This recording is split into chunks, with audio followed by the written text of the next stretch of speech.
pour dire au président Macky Sall que son conseil constitutionnel, qu'on peut considérer comme une opportunité politique et non le respect du droit. Le droit n'a pas été dit. Et je l'ai dit la dernière fois, lors de mon discours, le dernier recours, c'est la population. La population va se faire entendre, dedans ou dehors, dans la rue,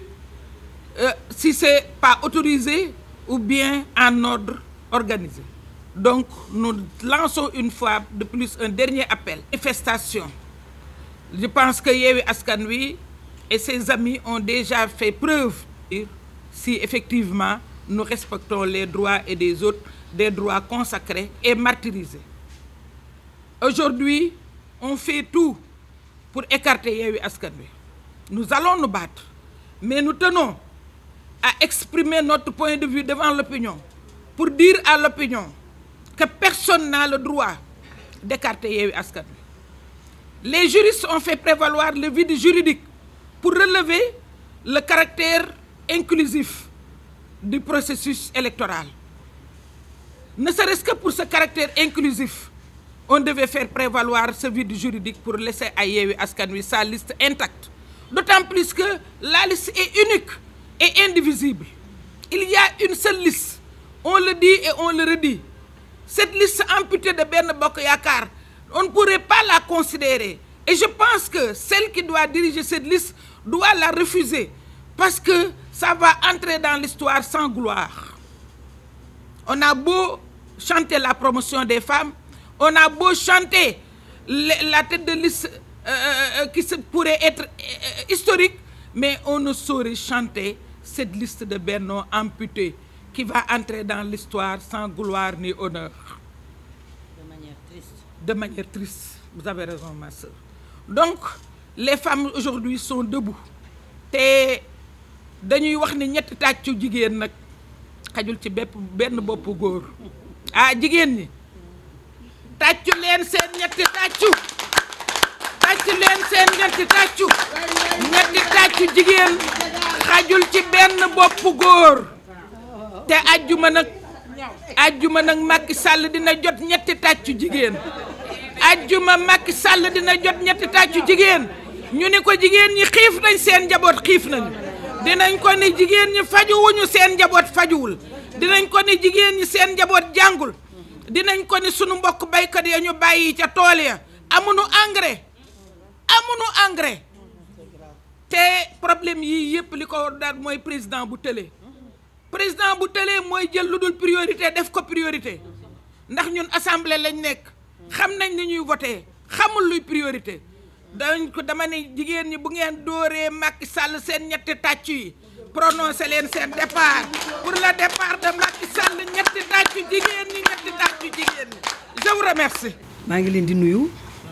kenn ku nekk sa tur ak sa sant di jiital ci nuyoo bi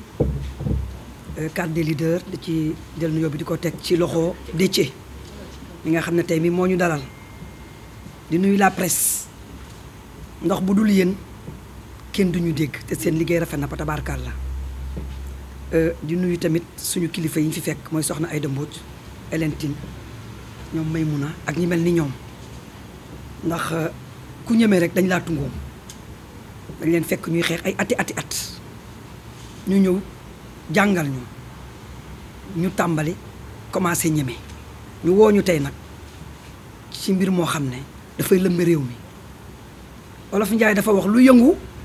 di ko yëngal moo ko ëpp doore kon li yëngu ku nekk xam na ko tey thème d'actualité bi liiri juddu sax xam nañ ko ndax dañuy bëgg a jommi man nag ki ñuy bëgg a jommal mooy la justice te dama yaakaar ne caaxaan baaxul ñun ay député lañu man mii di wax ak yéen ci commission des lois laa bokk fa ñuy wotee loi ya foofu laa bokk ca taabal jooju laay waxee mu mel ni nag téere bi ñu yor code électoral bi ay milliards yi milliards lañ ci def pour génne ko pour jox ko askan wi ñu ci gëstu di ci référé wu di ci orienté nit ñi kon ci milliards yooyu xejoon ci xale yi xejoon ci jigéen ñi.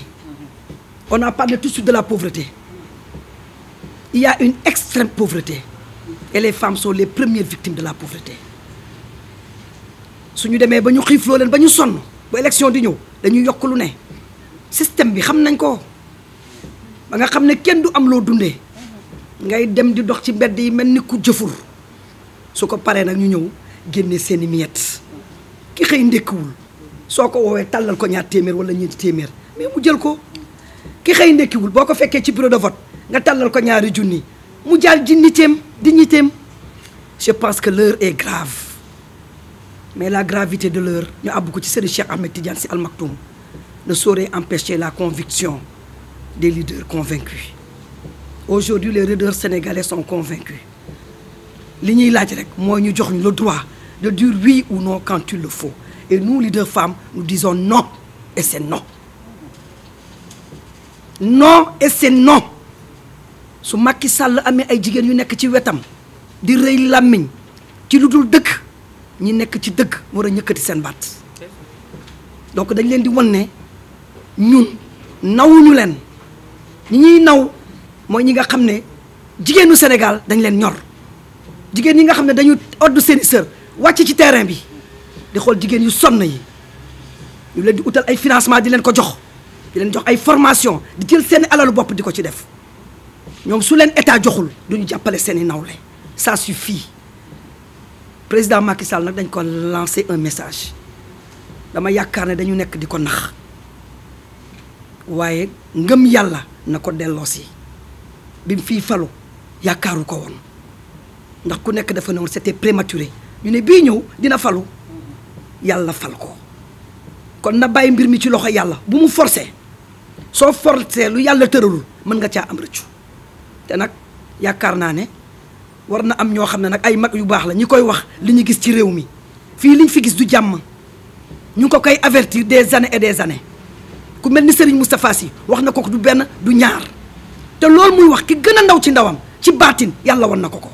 kon il n'a qu'à reculer laajuñu dara suñu droit la ñuy laaj suñu droit mooy ñun ci dëgg la ñu ne lii ñuy épingler lii su Yewwi question de seconde la ay nitam xam nañ ko dañ koy wax ci suuf mais duñ ko wax mu dégg ko question de seconde la ñëwal changer dellool moom dafa am problème ci listam dañ am seen problème comme niñ ko waxee seen liste n'est pas paritaire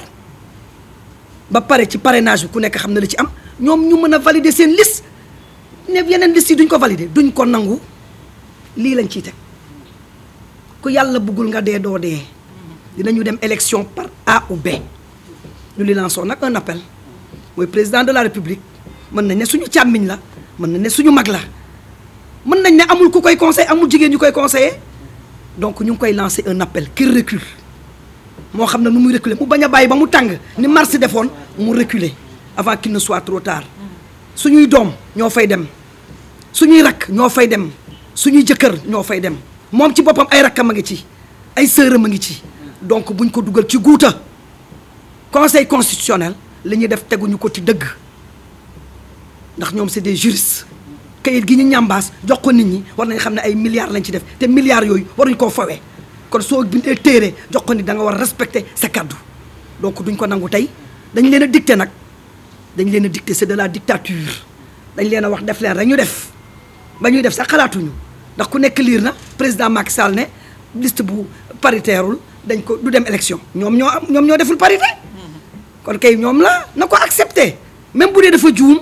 président la ñun dañ juumoon la wax moom juum na nee na liste bu parité du dem élection kon na jàpp ne du dem élection su demee élection dañuy dem élection suñu demul élection du dem élection c'est clair et précis ñu ngi déglu suñuy kilifa lu ñu wax loolu la ñuy def gis nga ñun bu ñuy génn di dem dañuy tàgg suñuy doom ne leen suñu deewee dénk nañ leen diw sol suñuy dàll dem wuyu ci ñun amul lu ñuy daw su amee ñu ñeme ñun ñeme nañu ñun ki ñu àndal gaynde la mën na ruux gaynde suñu yónnee ne dama ruuxi gaynde ñu ruux gaynde parce que xam nañ bu ñu demee ruuxi gaynde duñu mat kon su ko defee na dellu ginnaaw balaa réew mi leneen di ci am ndax réew mi ñun ñëpp a ko bokk te jàmm rek lañ ci bëgguñu ci ay nañ ñu may suñu droit de manifester ñu dem manifester ci loolu mooy dëgg ñu wax li ñu wax waaw yow soo waxul soo manifester wul wax li la métti nan la ñuy déggee li la metti nan lañ koy déggee suñ la mayul nga manifester nu ñuy déggee li la metti donc maa tey bi dafa doy waaw maa tey lañ fi nekk di def ak dama am doole yàlla rek a am doole ku dul yàlla amoo doole asalaamaaleykum wa rahmatulah. cheetetetet mais yow sawaay yow fu ñu la fekk yaa ngi ci kanamu ordinateur bi wala sa kanamu tablette ba sa téléphone portable lu xew mais damay lire ay information waaw xoolal boo bëgg am ay information yu leer nañ et en temps réel duggal ci www.senegal7.com ay information yu wóor man de maa ngi application Sénégal 7 lépp lu xew dama koy jot ci sama téléphone ci tàng bi te nag application Sénégal 7 am ko yomb na da ngay dugg ci Play Store wala Apple Store nga télécharge ko rek xam li xew ci réew mi ak la xew ci bitim réew te nag dara du la ci umpu. Vous voulez des informations en temps réel? Cliquez sur www.senegal7.com. Sénégal 7, le roi de l'information en temps réel.